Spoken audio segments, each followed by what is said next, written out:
All right. Hey, everybody. How's it going? This is going to be a quick podcast on the topic of reformation in the church. Last night, I got into an interesting discussion with some folks regarding the idea of reformation. And, so often I find myself intrigued with different responses, when talking about different topics. For example, the idea of night and day prayer. For me, it seems like that would be an obvious, exciting, and important strategy to embrace. Yet there are those that don't embrace that, and they have their reasons for that. And I'm always open to dialogue, and it's always great discussion. Why not?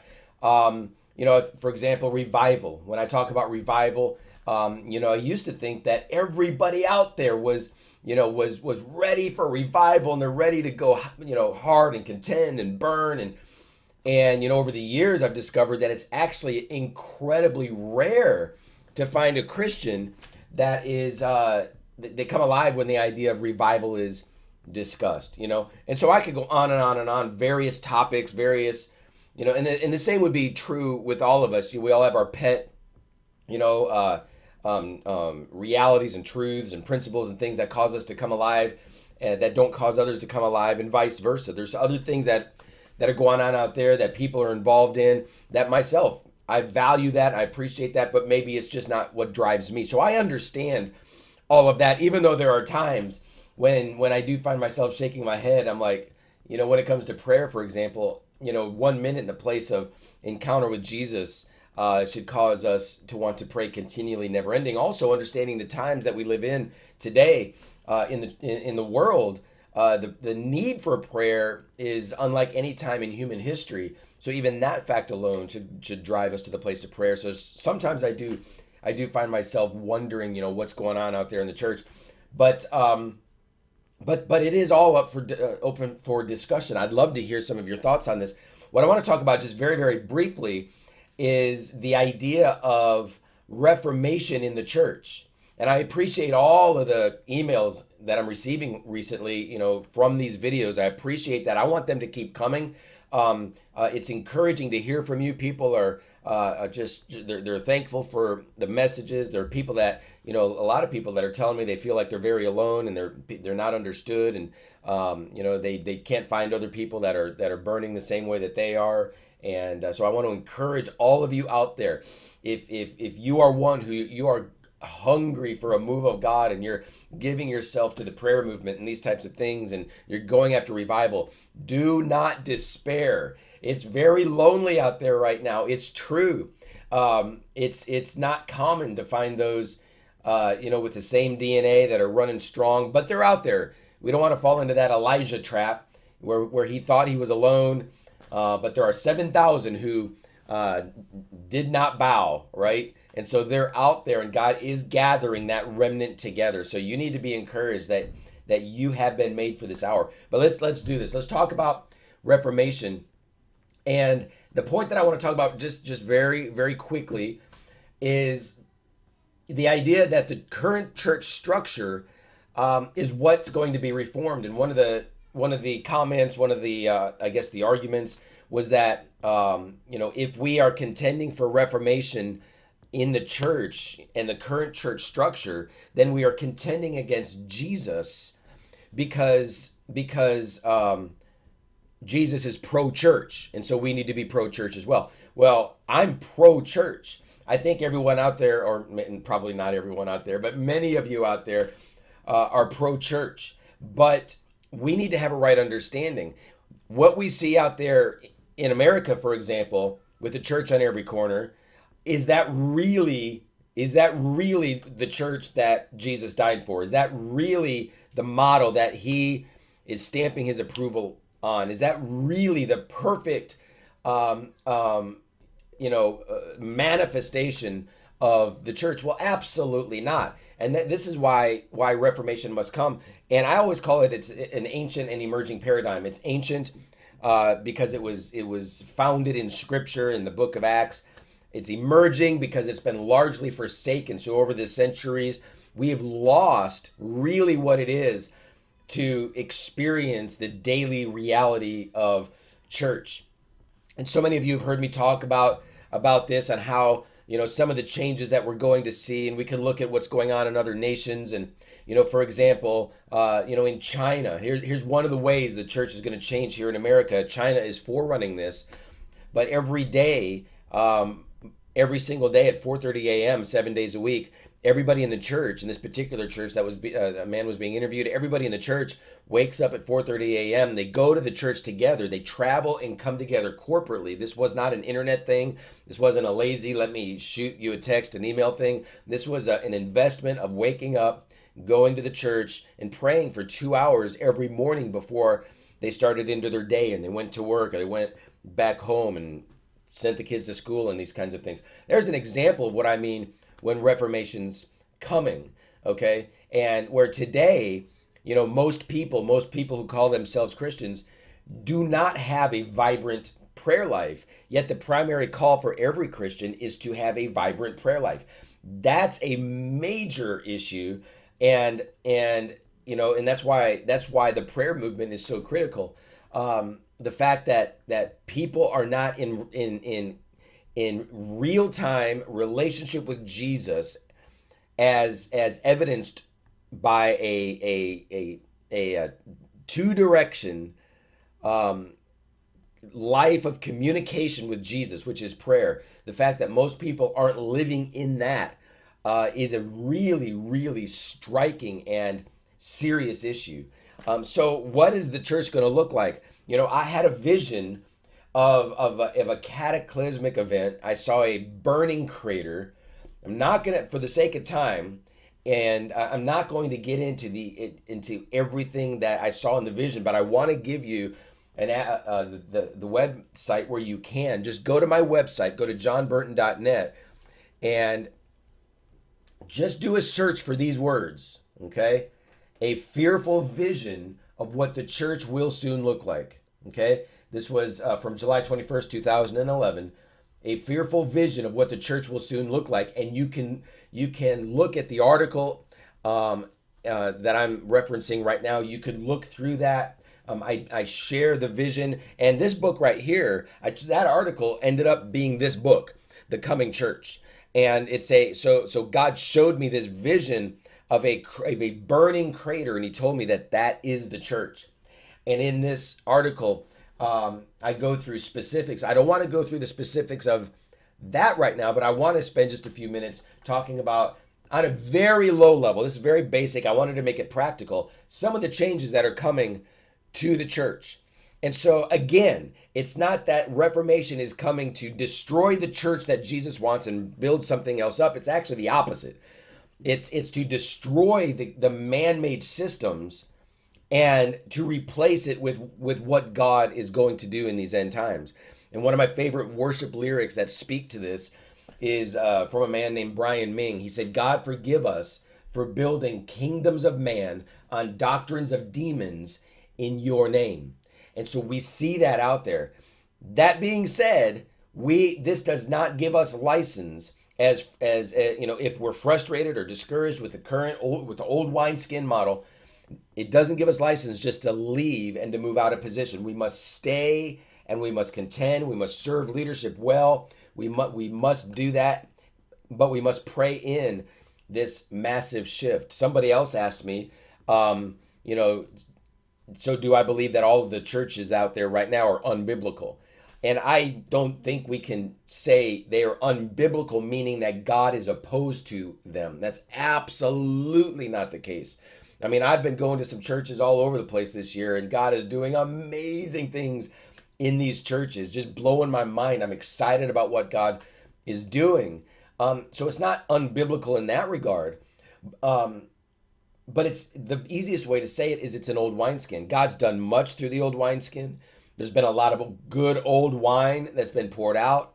But now there's a transition from the old wineskin into the new wineskin. And there's a company of forerunners who are being raised up right now, who've been given the instructions on how to implement this new wineskin, this new model. And the reason that it has to happen is because the current system, the current structure of church can't hold the weight of revival that's going to come, and it can't facilitate, or it can't be a healthy, appropriate response to the judgment of God that's about to be poured out.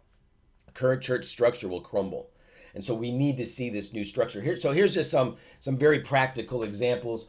The current church is mostly teaching driven. Now, just get, this is really simple. Just get into your mind, what everyone thinks about when you hear the word church. Wake up early Sunday morning, get everybody in the car. Many of them don't want to be there. They, drive to church, get to church, shake someone's hand on the way in, say hi to some friends, sit down, stand up and worship, have some announcements 30, 40 minutes later, have a message, maybe an altar call, shake some hands, go out to lunch, go home, crash, and sleep the rest of the day. And so that's what we think about when we think about church. And that's what's changing. That's what's changing. Remember when I shared with you about the Chinese model, that's what's coming. And the Sunday driven model is what's changing. And so we're going to be shifting from people who are kind of go to church as a supplement or even as a duty or as something that's important to them, but it's just kind of a part of everything else they're doing in life, to the thing that causes them to burn continually. We're going to see this remnant people come together. They're going to be burning, having dreams and visions in the night. They're going to wake up in the morning. They're going to be getting on emails, shooting different people in the church, dreams that they have. They're going to be on a conference call later in the day, praying over that. They're going to be going to the church at night, corporate intercession for the nations. They're on and on and on. We're going to be doing all of those kinds of things on a Monday, Tuesday, Wednesday, Thursday, Friday, Saturday, Sunday. And so it's going to be people who own the vision, who are burning with the vision, who aren't just kind of doing their duty and trying to just go somewhere where they can just get kind of equipped and kind of it's not. That's what's leaving. God's looking for a people that are so completely radically sold out to the mission of the church, and to where they're going to be invested day after day after day after day. They're going to be emailing the pastors and the leaders. They're going to be calling people. They're going to be praying. They're going to be having dreams and visions. They're going to be just rocked by God. They're going to be showing up every night, or every afternoon, corporate prayer, receiving apostolic instruction, going from moment to moment, praying for the nations, having strategic revelation. And this isn't just going to be the pastors or the leaders it's not just going to be the intercessors. It's going to be everybody in the church. So when everybody gathers together and, there's going to be this electricity, and people are going to come not empty to church, but full, because of how they're investing with blood, sweat, and tears in this whole mission of the church. So their entire lives will be wrapped around the corporate mission of the church. And again, back to some practicals. So today churches are mostly teaching driven. They're teaching driven. And now teaching is critically important. I love to teach. I'm kind of doing it a little bit right now, but I do it all the time. And so in most churches, the Sunday service revolves around the message and the teaching. Okay, that's the way it's going on right now. It's going to be shifting from being teaching driven to be prayer driven. So we're going to be praying mostly. So just imagine, here's another really good example. And we can just use Sunday morning as an example. Let's say Sunday morning, people finally arrive at 10 o'clock in the morning. Now they're moving into the sanctuary and they're hitting their face and they're groaning in intercession and they're praying as music might play over them. And that might go for an hour or for 2 hours. And in the midst of that, there might be prophetic decrees and declarations and apostolic, message just hits them as they're on their face. And so everybody in the church, this is a huge one. This is a huge point of reformation. Everybody in the church is going to come in. They're going to be involved in a place of radical prayer. It is going to be the culture for every Christian, for every remnant Christian. That will be it. They won't need to, they're not going to expect it, much of anything else. They're going to go in, they're going to hit their face, and they're going to pray as the primary activity of their life and corporately together. So imagine a Sunday morning where you just go into the building, there's no instructions or anything, people are on their face, you find a corner and just hit your face and start praying in tongues with fire for 2 hours. Then go home. come back that night, do it again. And so that's an example of some of the Reformation that's coming. So instead of being teaching driven, it's going to be prayer driven. I think there's 7 of these. Number 2, Sunday only. Right now, the current churches really are Sunday only. You know, you might have a midweek service in there every now and then, but most churches are not only Sunday morning or Sunday only, but they're Sunday morning only. You know, in fact, the average attendance for a churchgoer in America is less than 2 services a month, and most of those services occur on Sundays. So we're moving from being Sunday only to being 24/7, or being a 7-day-a-week model, to where we're going to be in church again Sunday and Monday, Tuesday, all the way through the week, involved in very mission critical assignments. And what this will, and again, this is Reformation, because American culture will resist this. That's why spirit of Reformation, of revolution, has to be on this, because we're too busy. We're way too busy. We're doing too many things. We're too invested in things that are less important. We're getting tired doing things that we shouldn't be doing, and so we have no energy left to do what God's calling us to do. And you know, again, I use the example of when I was in Haiti. I was there 8 nights in a row. Every single night, you know, a couple of thousand people walked. All of them walked. Some of them up to 2 hours just to get to church, and they would be there, and they wouldn't even get up to go to the bathroom or anything, man. They were just locked in, praying, going hard after God, and they did that every night. They had nothing better to do, right? That's going to be a very difficult one in this culture, moving from Sunday only to being a 24/7 reality. There's so much to be done. To the thinking that we can do it all on a Sunday, it's insanity. It's crazy. I mean, you know, the way I look at it is like this. For example, Sunday morning we're praying for 2 hours in the Spirit. You know, Sunday evening we come back and we're praying in the Spirit for an hour, and then apostolic leaders are whiteboarding, you know, some prophetic words and decrees and instructions God has given. He's communicating it to the people. Monday night, come back and they teach on it. You know, they've done their study and they're teaching after a time of intercession. They teach, you know, what's God saying. You know, Tuesday night, you know, maybe they're prayer walking through the region, or maybe they're doing a prayer conference call with other churches and cities. You know, Wednesday night, you know, they're a very determined, focused study of the Word. You know, now we're getting more clarity what God's doing. Thursday night, now people are getting, you know, they come together again and they pray, and then they're getting on Facebook and they're doing and they're sending emails and they're doing videos, and now they're releasing the message of the apostles and the leaders. They're releasing the prophetic words all over the world. So now you got, let's say that's a church of 300.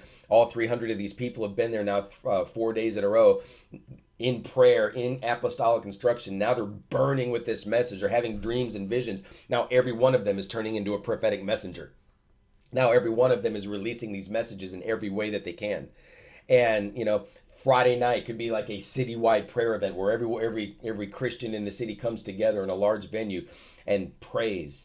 You know, Saturday night could be a blowout of just evangelistic crusade, you know, bringing in the hungry.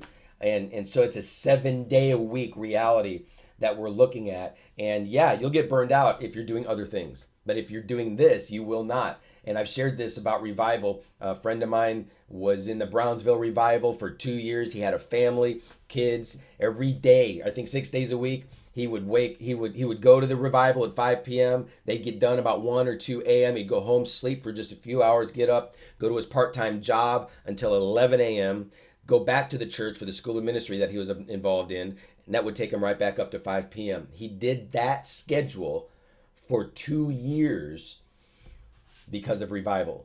And so that's what we need to get ready for. Okay, next one. Church today is predictable and scheduled. Very predictable, very scheduled. It's going to change to where the Spirit of the Lord is going to reveal His creativity. It's going to be explosive. It's going to be powerful. It's going to be unpredictable. And so we're not going to be able to just have like a 2-hour time frame and then you have appointments after that. You know, we may need to just stay on our face for maybe 3, 4, 5, 6 hours as God leads. Next one, number 4. Today the church really is mostly natural. Most of the teaching, I'm not saying it's not spirit driven, I'm not saying any of that, but really we're still pretty natural. Until we get in a revival atmosphere where the fire of God is really falling, It's still going to be pretty natural, and logical, where we're focusing on logically understandable teaching, and it's gonna shift from that when the fire of God falls. Okay, that's another Reformation point. Um, the next one, locally focused. Churches now are locally focused. They're focused on really themselves mostly, and the church in Scripture is not really defined locally. It's defined regionally. That's not to say we can't have local expressions. We absolutely can and will. Um, but we're going to need to be responsive on a regional level. For example, there was a move of God several years ago in the Detroit region, and 30 days in a row, God was pouring out, and there was a call for leaders in churches to gather around. To gather around and to involve themselves and invest themselves. But there was a quite a severe reaction and a rejection of that, and an accusation that we were trying to pull people out of their churches, which was absolutely not the case. I always tell people, you follow your leadership. If your leadership says stay put, stay put. If not, then great. But the point is, and many have said this, that because the church was focused locally as opposed to regionally, that regional outpouring died. There was another example that when I first arrived here in Detroit, somebody invited me to be a keynote speaker of an event at the Palace where the Detroit Pistons play. And I was ready to release just a message of revival and thousands of people, and it was going to be exciting. And as we got into it, the organizer contacted me, and he was shaking. He's like, "John, I don't know how to tell you this. I'm so sorry, but we have to cancel the event." I'm like, "Whoa, what happened?"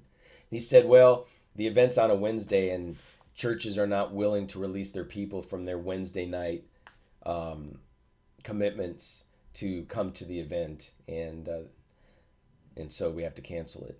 And there was a spirit of indignation that rose up in me, and I realized that was the first month that I arrived here in Detroit. I realized what we were up against, that the local churches were not willing to surrender their local focuses for the sake of the regional church, and because of that, there was not a significant impact that day. And Reformation is going to change that. Reformation, we're gonna go ahead, and we're gonna have open hands, and we're gonna let people go. We're gonna lead people into the regional encounters, and we're not gonna be so worried about the money coming in and the tithes and all of that, trying to keep our people. We're going to lead them into the place of fire. So that's another example. Number whatever, the second to last one here, seeker focused. Yeah, churches aren't going to be seeker focused when this thing hits. The church is a believer's ministry. It's not set up as a ministry to the lost. Now, the lost can come in, and when it's hot, they get saved. Absolutely, without question, that does and will happen even more.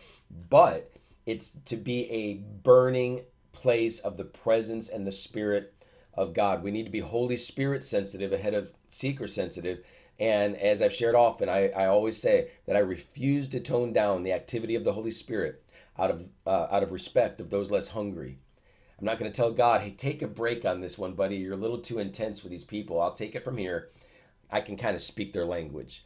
We're not going to do that. The Reformation hits. It is going to be a white hot, otherworldly, supernatural place that those who are naturally minded will absolutely resist it. In fact, in the book of Acts, when it hit, says many marveled and many mocked. We'll know when we're on the right track, when many are marveling and many are mocking, because of the supernatural outflow of the Holy Spirit. Okay, the last one, the current church, personal gain is highlighted. This is one that I could spend a lot of time on. I believe that God blesses. I believe we need to be full of joy in life, and all of that is true. But our churches today, they're set up to focus on personal gain and personal experience and personal happiness, and that's got to come to an end. Conferences fill up when they're, come receive your healing, the prophetic word for your life for 2015 and whatever. And I believe in healing for your life, and I believe in prophetic words. But what if we held a conference that said, "Come and die. Don't expect anything. Lay down your life." And, this is the principle of the money changers. where the money changers, remember Jesus was indignant. Why? Because the money changers went into the temple with the expectation of leaving with more than they entered with. They wanted to use the church for personal gain. When we're to enter the temple with the expectation of leaving with less than we entered with, we're to leave an offering, bring a sacrifice. And man, and so wow, that, you know, and that's really the spirit of religion, man's attempt to use God to get what he wants. So that spirit of religion where we're going to go to churches so we can get what we want, that's coming to an end.